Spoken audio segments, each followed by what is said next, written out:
Did you know that smoke detectors expire?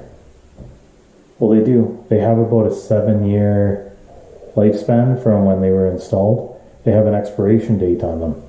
Once you've gotten close to that expiration date, I'd recommend replacing them. Whether you're a year out or you're slightly past, it's time to upgrade them. We're here at a client's house and we're going to show you just how easy it is.